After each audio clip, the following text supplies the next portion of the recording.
Welcome to When School is Hard Autism webinar. So before we get started, in the spirit of reconciliation, alongside families, would like to acknowledge the traditional custodians of country throughout Australia and their connections to land, sea and community. We pay our respects to their elders past and present and extend that respect to all Aboriginal and Torres Strait Islander peoples today. Always was, always will be.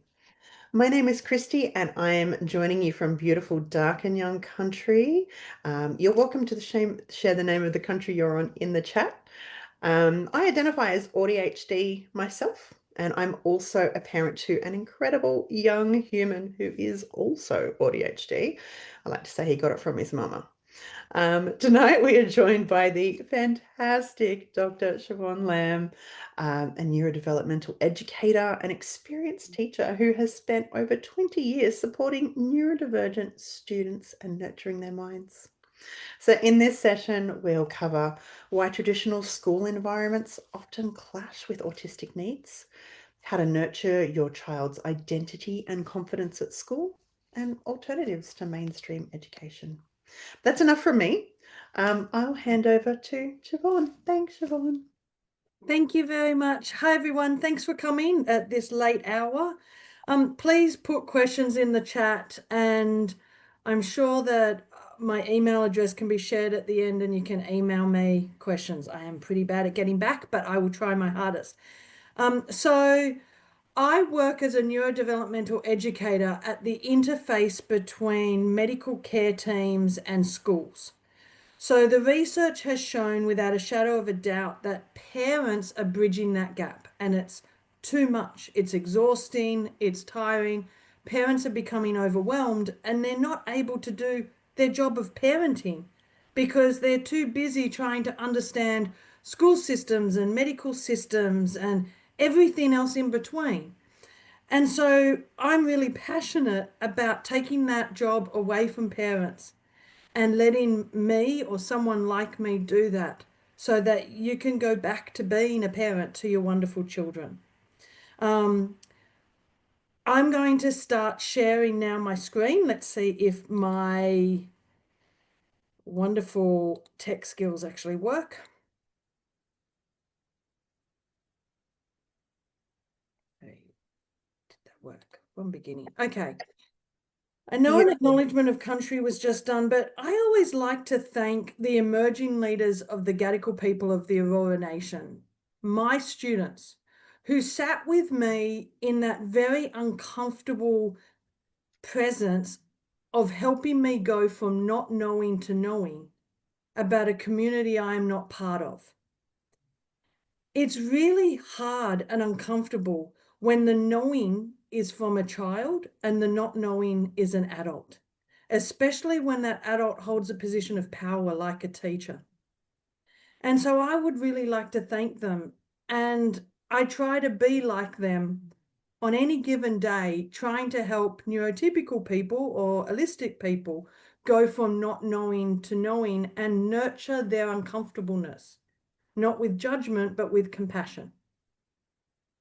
So I work in my own company, but also I work at Developmental Pediatrics, where I support individual families and the connection between doctors and schools.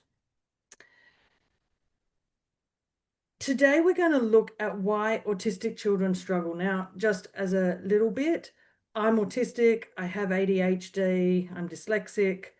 I was diagnosed as neurodivergent or with ADHD as a very young child. So I've always known that I'm different. I didn't speak till I was 7. So I definitely knew I was different.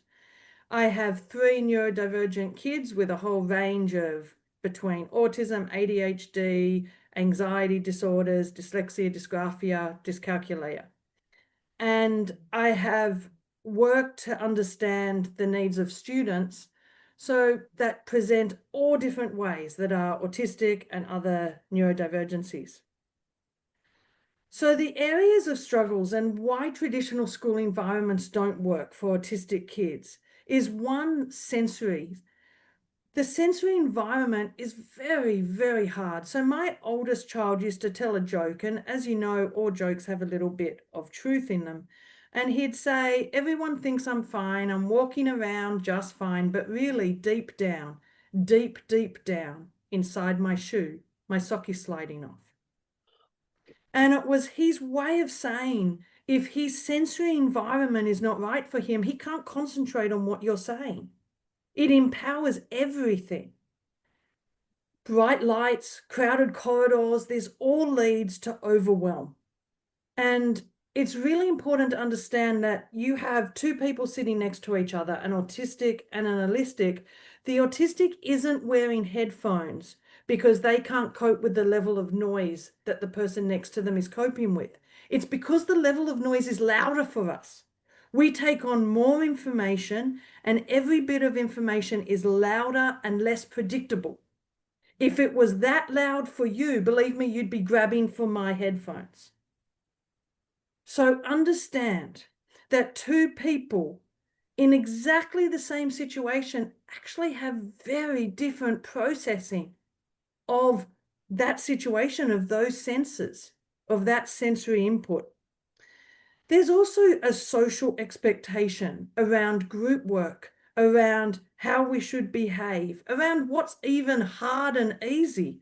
And for many autistics, that's switched between autistics and allistics. Unpredictable nature of the playground, the rules that everyone else just seems to know that I have to learn rather than just somehow know out of space. This is all very, very difficult.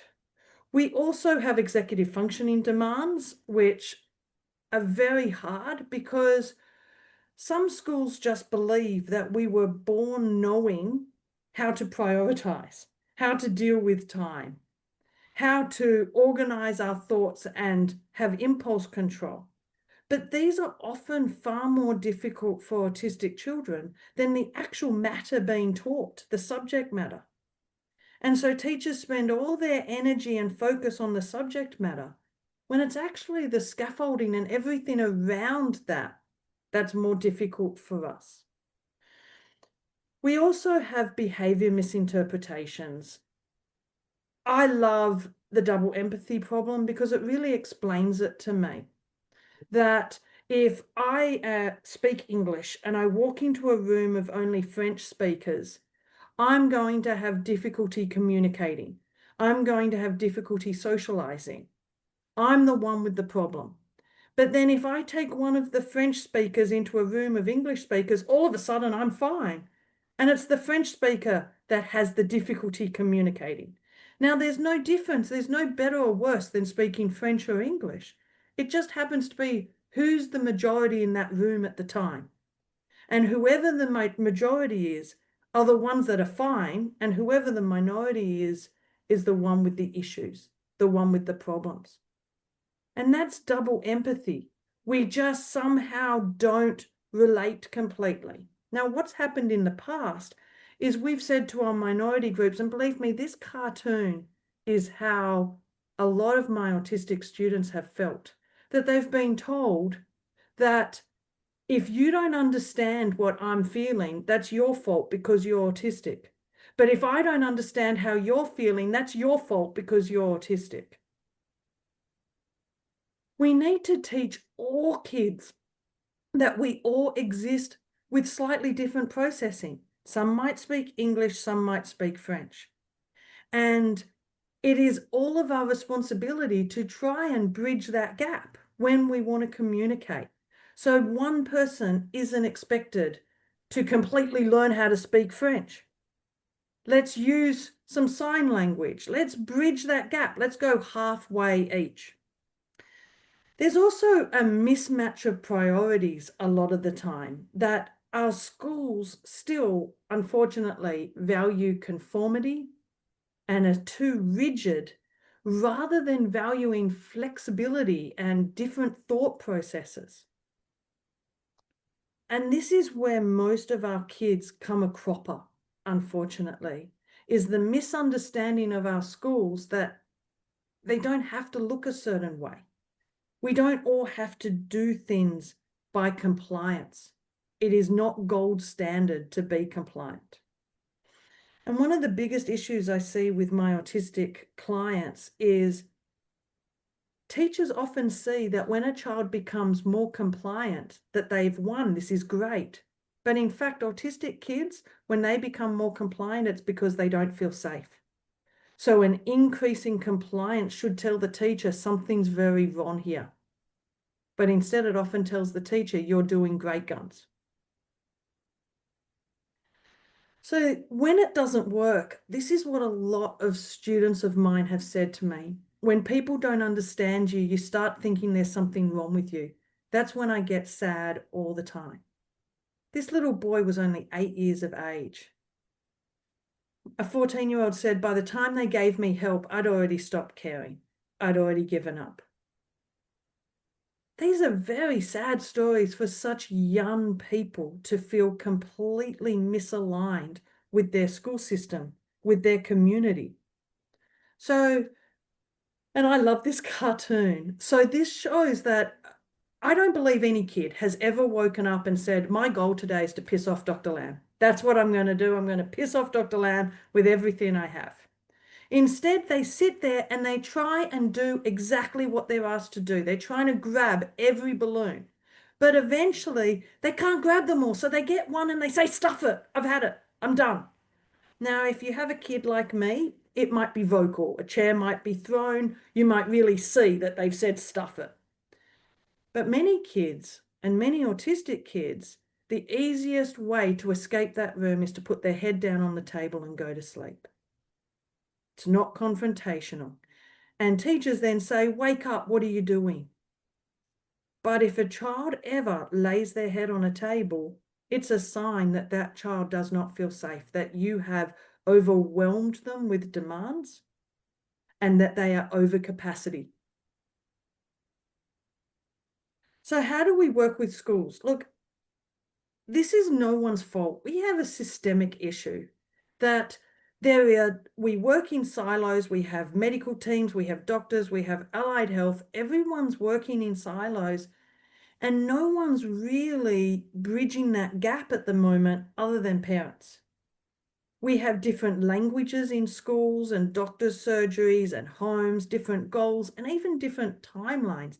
Parents think of timelines of their child to when they'll be 20, 25, 30. Schools think about the next exam period. So it's a very different mismatch of lots of different things. What we need to do is first build partnerships. Build that partnership between the school and the parents. Make sure that you presume competence of everyone at the table. The teacher can do their job. Presume competence. You can do your job as a parent. The doctor can do their job. Presume competence because it's the only way that everyone's honest. And it's only in being honest that we can move forward as a team. Otherwise, we get into this they and them situations, us and them situations. So we need to be a team.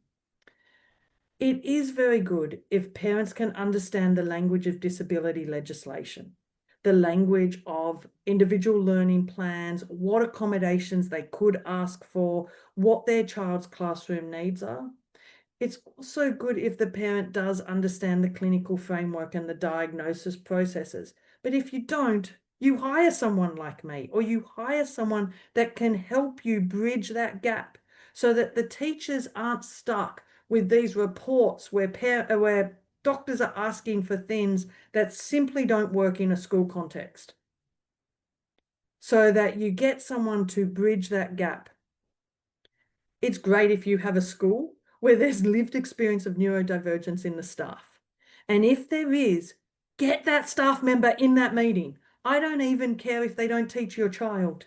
Get that staff member in your meeting because that lived experience will just take the temperature down. They understand, they get it. Deal with every situation with, and I say this to teachers all the time and parents, with both curiosity and compassion. They're the only two things you need. Something goes wrong. take a beat and say, I'm curious to know what's gone on here. Don't point fingers. Curiosity and compassion is all we need to constantly go back to. And if you can, frame any struggles that your child has as positively as possible. So instead of saying he refuses to write, you say he learns best if he's using his computer. He learns best if he's typing. Try and frame things to give answers, not to give negative, this is wrong. Give the answer. So the central component of success for anybody, but especially autistic kids, is self-awareness. The more self-awareness we have, we can be compassionate to ourselves, we can advocate, and we can be confident. And all of those three things are needed in order to give us choices. And that's the greatest gift you can give your child, is the ability to make their own choices. The ability not to react to situations, but actually be able to decide what they want rather than what their body tells them to do because that's the only way they can be safe. Unfortunately, when our kids are defending themselves 24/7, they have a lack of time, they feel completely misunderstood and keep getting into trouble for things they can't control, they start to question themselves, and all of those other things just fall away. And they become reactionary in order to stay safe. Parents do this too, by the way. When these things happen to parents, they also question themselves as parents, question their parenting skills, and these things fall away with parents. So to build self-awareness, the first thing you need to do is teach about neurology, then nervous system and safety, an understanding of the culture around neurodiversity. And unfortunately, we also have to teach kids about neuronormative social hierarchies because they are going to come a cropper with them, and it's better they learn them from us than they learn them from someone that isn't compassionate and isn't caring. So some practical strategies. I've developed a program for executive functioning, but one of the biggest things is to teach kids that these are just skill sets. You're not lazy. You're not procrastinating. You simply struggle with task initiation. What do you look like when you struggle with task initiation? And what can the teacher do, both in how they teach and how they set up the environment to help you with that? But again, this is just a skill set, and we can all get better at skill sets. Tiger Woods is only the golfer he is because he spent hours and hours on the golf course every day. It's a skill set. I write behavior support plans that help teachers understand that autistic kids and all neurodivergent kids dysregulate and regulate, dysregulate and regulate. It's really important not to step in when they dysregulate, where it's yellow there, because otherwise you will teach learned helplessness. So it's important that our autistic kids know you will feel uncomfortable, but in next to no time, you'll feel comfortable again. But there's always a point where it's blue there, where it's red is the point at which you just escalate. There's no coming back. The child doesn't have the resources to regulate themselves from there. So the blue there is the behavior that we see just before that. And that's where we need to step in. So as soon as we see that behavior, we step in and we say, sweetheart, I noticed that you're touching me with your foot. I wonder if we should go for a walk.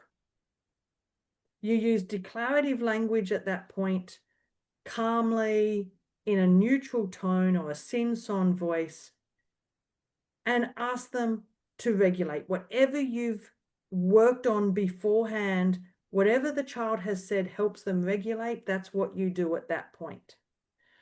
I give this behavior plan to teachers because it's fast and easy to see. It has nothing to do with how many times the kid has thrown something or done something. This is all just observable behaviors, and what you can tell about the child's inner workings from those observable behaviors. So teachers aren't guessing what kids are feeling and how they can help. They're looking, okay, if the kid's chatting and making eye contact with me, this is what this kid is basically feeling. They're ready to learn. This is what I can do.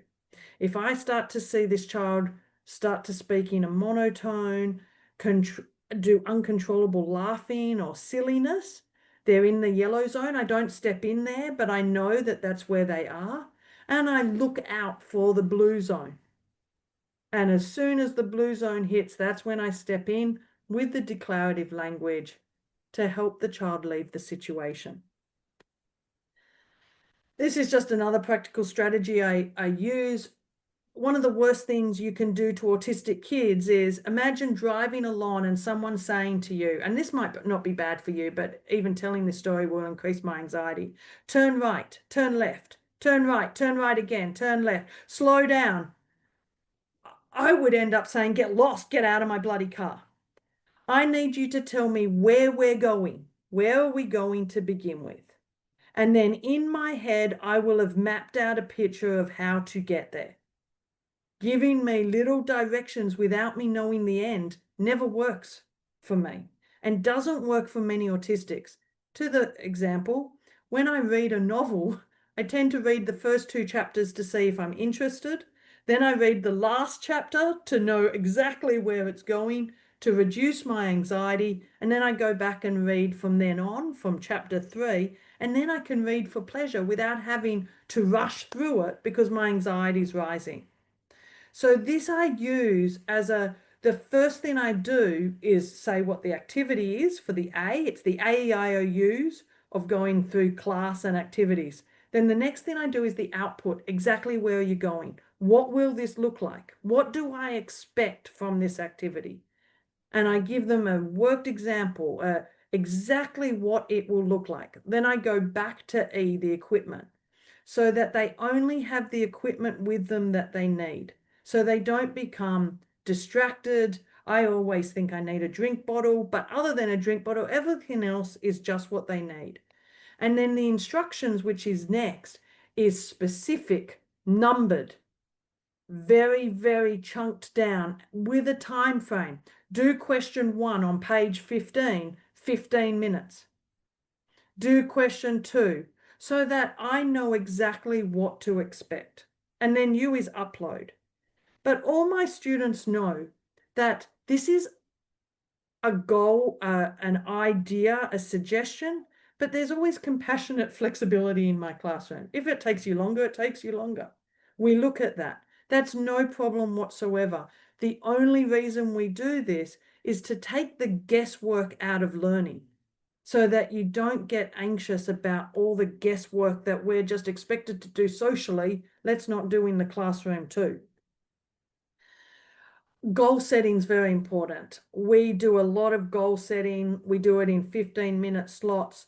The harder something is, the smaller it is. I'm going to tell you a well-meaning problem that a lot of teachers do. They've been taught that if a child struggles with, say, writing, let's write about their special interests. Do not do that. It is a terrible, terrible situation. All research shows that all you do is ruin their special interest. You take the joy out of what they enjoy doing. Instead, if they don't like writing, you say to them, kiddo, I know you hate writing. I don't like it much either. We only have to do it for 15 minutes. 15 minutes, it's done. Let's not muddy it with what we like. Just do it for 15 minutes. I abide by the 75-25 rule. 75% of the time, my students do what they're interested in, what they love doing. They only do what they struggle with for 25% of the time. Now, I couldn't care less if that means that they're getting years and years ahead of benchmarking one thing and years behind in another. Because all of us need positive self-identity. We all need positive sense of self, and we get that from being good at something. I say to teachers, support for thriving, not for diving. So if you only have 2 hours of LSO time, you put it into the subject that the kid does well in so that they do better in it. You don't do it in the subject they hate being in so that they get to still below average or average in it. Support's for thriving, not for diving. And when we thrive, everything gets lifted up. Everything. Then, sorry, my computer just made a noise. It distracted me. I'm so sorry. And then goal setting. All the research says that the clearer the picture of the goal we have, the easier it is for us to get there, especially for autistics that also happen to have ADHD. They have studies that show that tutoring actually helps less than a clear picture of what success is like at the end. So when my child was doing the HSC last year, whenever his motivation lapsed, he wants to build Formula One race cars, I would take him to the university and meet some engineering students and start saying, won't it be great when you're here next year? This is fantastic. And I would make that picture of success, that picture he's is aiming to, clearer for him. And that would build the motivation far more than 10 hours of tutoring. So get the picture. The other thing is understand that to get rid of a roadblock, there's 3 ways to do it. I can walk around it. So if a classroom was too noisy, I can say you don't have to go to that classroom. But that has its own problems because then you miss out on the learning. And I might not be able to give you that learning another way. I could give you a pair of noise cancelling headphones and you could climb over the wall. But especially as kids go to adolescence, they might not want to appear differently. Or I could give the teacher a bomb and blow up the bloody wall and say, why is your classroom so noisy in the first place? Fix it. But what's really important for us, for our kids to understand and for us to understand is none of these are right or wrong. In any given moment in time, one of them might be the right thing to do. In 5 minutes' time, another one might be the right thing to do. One day I might say, okay, kiddo, going to that class is just too much for you today. Stay with me. But on another day, I say, actually, you have the spoons to go. I'll go with you and I'll give you accommodation in that classroom. And another day I'll just say, no, the teacher can bloody fix this. Stop the noise. None of them are right or wrong. Very importantly, this very famous saying by Frederick Ullin is thinking outside the box might just be facilitated by having a somewhat less intact box. Please let your kids know that executive functioning is not the be all and end all. It helps us get through school. Sometimes it helps me do my taxes, but suppressing executive functioning is actually what gives us creativity. It's why most of the most creative geniuses in this world are neurodivergent because we have naturally inhibited executive functioning. So it can be a strength, and make sure they know that school doesn't last forever. I don't have to do my taxes all the time. We can arrange our life so that it doesn't. We also need to make sure that our autistic kids have at least one adult at the school that they can go to, that they know gets them. Now, I put this in here. When I was at school, I was obviously a very different child. I struggled. I had a fairly hard home life. I had one teacher that was there for me. Many years, actually, I'd had my own children by then. She retired from the school and I gave her retirement speech. And this is what I said.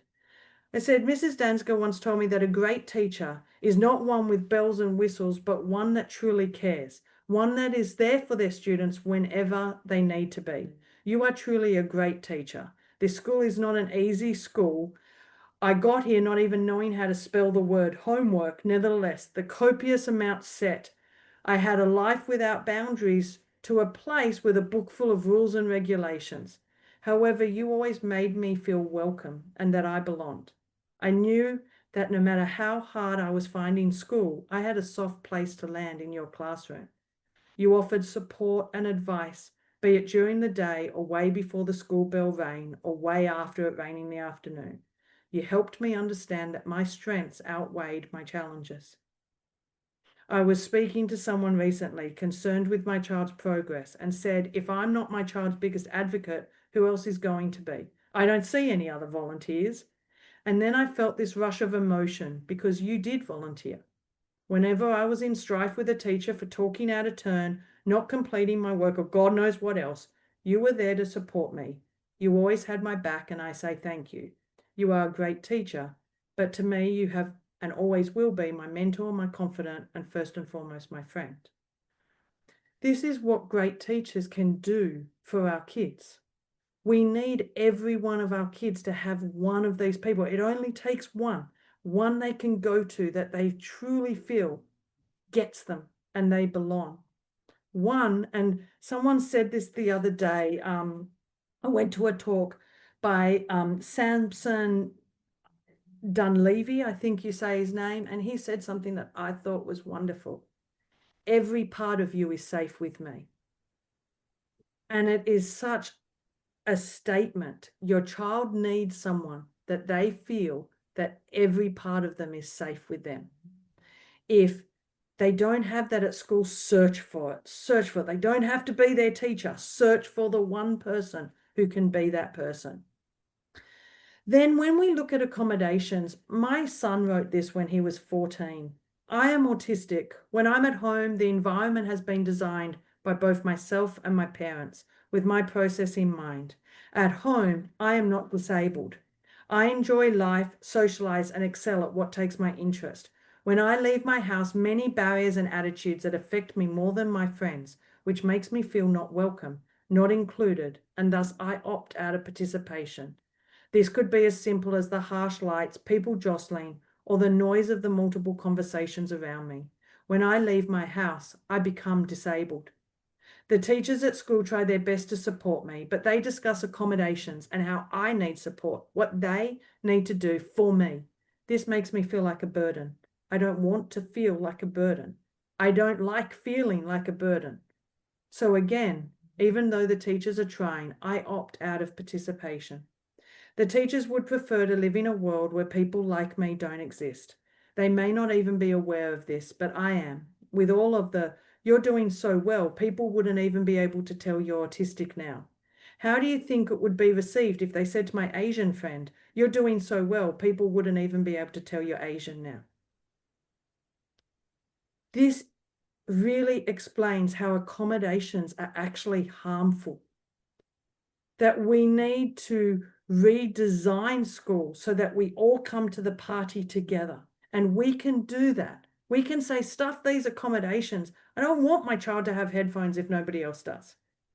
If my child needs to sit on a chair, why can't all the kids sit on a chair? Don't accept that the accommodation is only available to your child.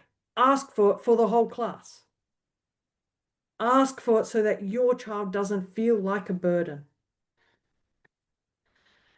When we look at nervous system, I like the 6 C's, but the ones that I mainly like is always approach everything with curiosity and compassion. It's the two main ones.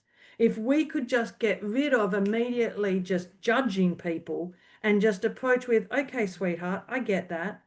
I wonder why that is for you. That's all we need. We also need to know that just because our child seems fine, it doesn't mean they are. They could be highly masking. We need to really understand if they're masking, if they feel safe. And as I said to you before, when autistic kids increase compliance, it's usually not a good sign.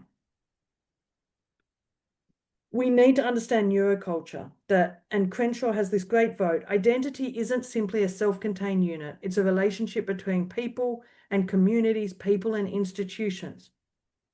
We need to understand that being autistic is part of me. You can't take it away. You can't, if you tried to take away my autism, you'd be left with someone that wasn't me. It is me. It is the way I experience, process, feel the world around me.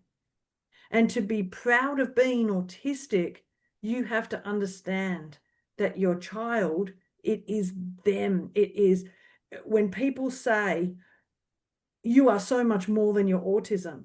Well, that's like saying you are so much more than your brain. Like, I am not more than my brain. My brain is how I process and feel this world. Language matters. My son went into his headmaster one day and said, the kids are teasing me because I'm different and weird. And the headmaster said, no, you're not. You're unique and interesting. And my 8-year-old son said, oh, they're effing synonyms, Mr. Roberts. It's the same thing. And the headmaster really helped him understand that language and is the story we tell ourselves, is the narrative that we set up for both ourselves and our kids. And it is vitally, vitally important. Please don't use euphemisms. Please, I hate them. They're very, very bad. Thank you very, very much. I love questions. I actually do much better with questions. I have Mickey Mouse there because I love Disney and I love the fact that he said, just keep moving forward. No matter what has ever happened, just keep moving forward. Now, I did forget to say one thing because it was there, is when we look at making an autistic, I might actually stop sharing. When we look at helping an autistic child thrive, please don't be scared of trying to fit them into a mainstream school. There are many different options. We get kids into university a lot earlier. All my 3 kids have been homeschooled for some amount of time.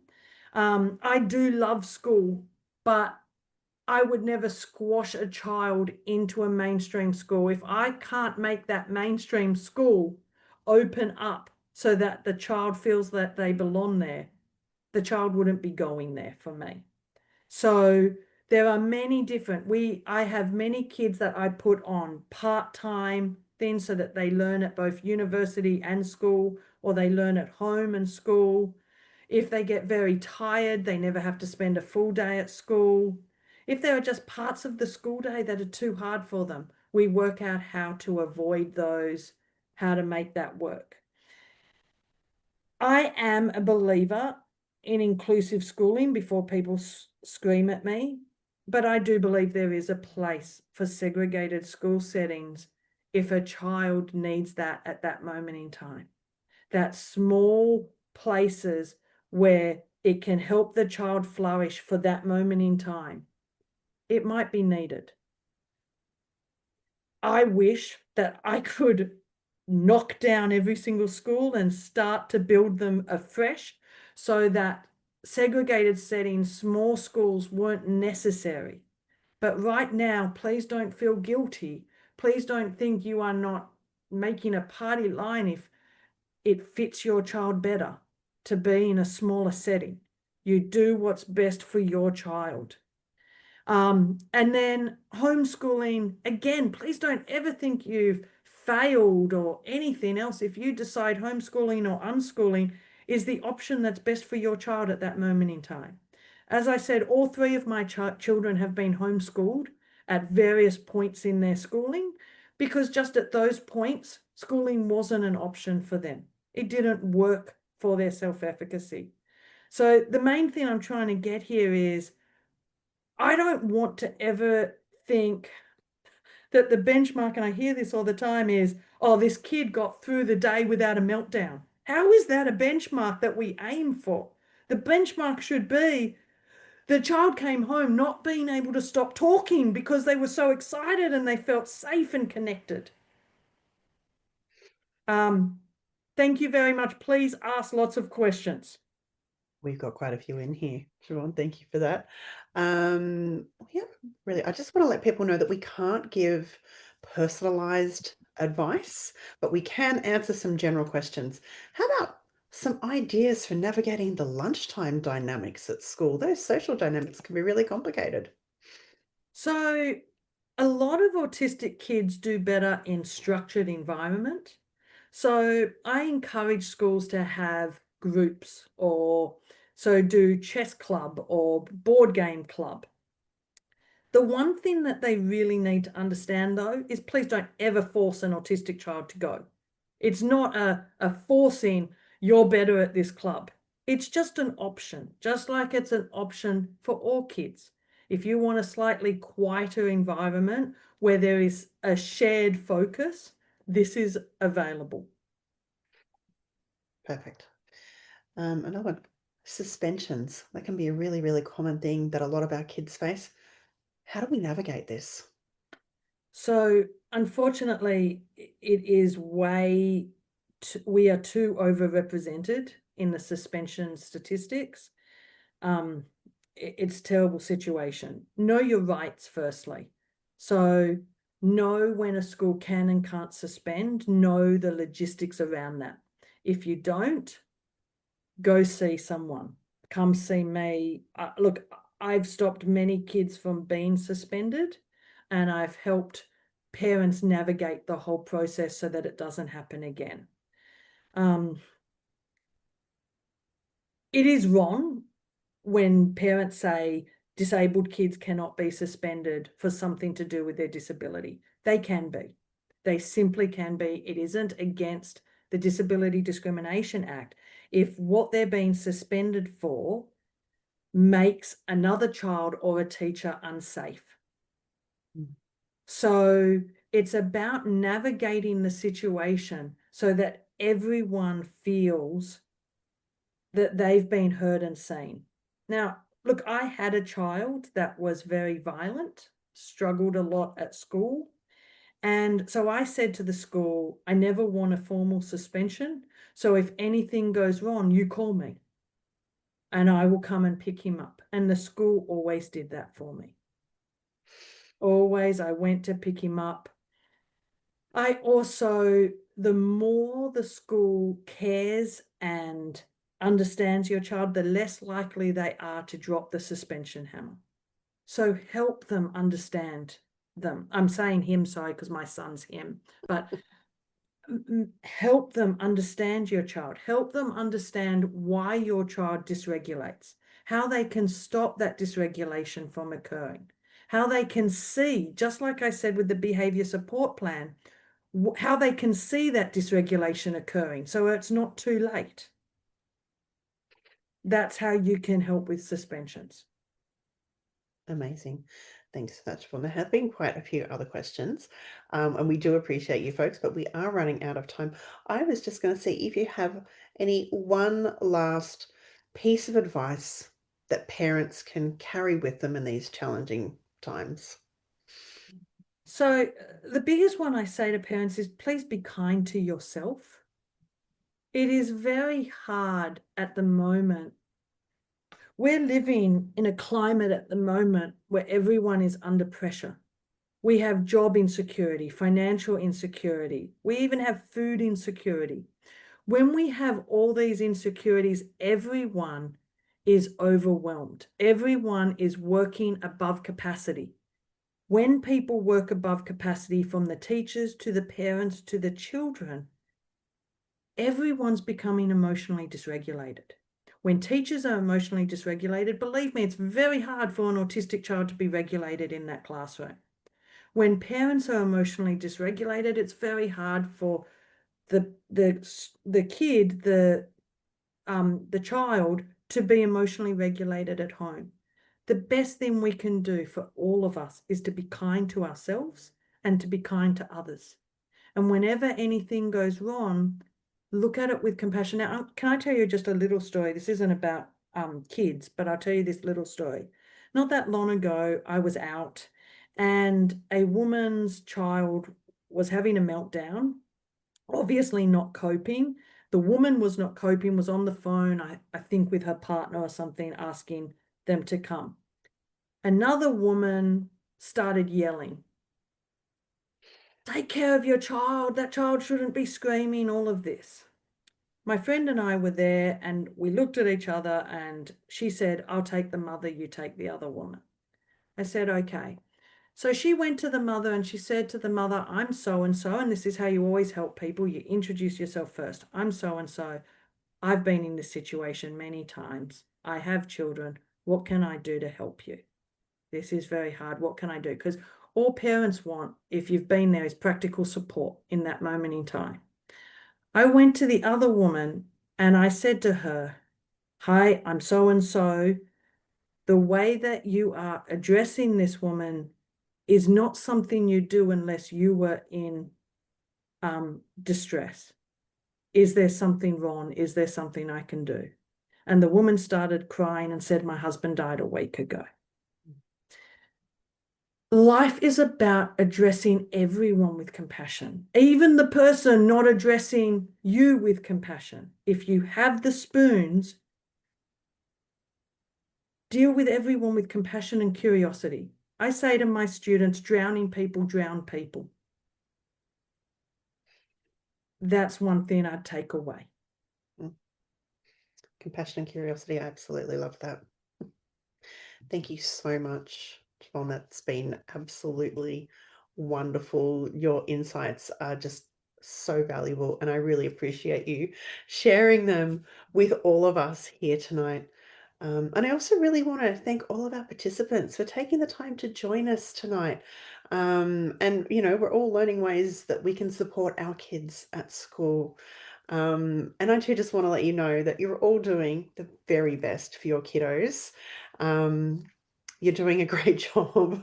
Just keep trying your absolute best. You're doing amazing. I think parents are so great. They just don't get a lot of recognition for how hard we actually work for our kids, and for our families to have a good life. So appreciate all of you.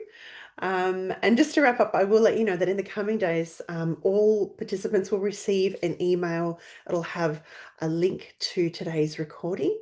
It'll have the presentation slides, and it'll also have contact information for Dr. Lamb. We'll also have in there ways to connect with Belongside families. You can continue the conversation with us. You can follow us on social media at Belongside Families. And before everyone goes, I'll just let you know that we do have two amazing events coming up shortly. We have Autistic Families, an interactive workshop. So this is for parents who are autistic parents with autistic children. They're free. That one's on Monday, the 8th of September. And then our next autism webinar is how we talk about it.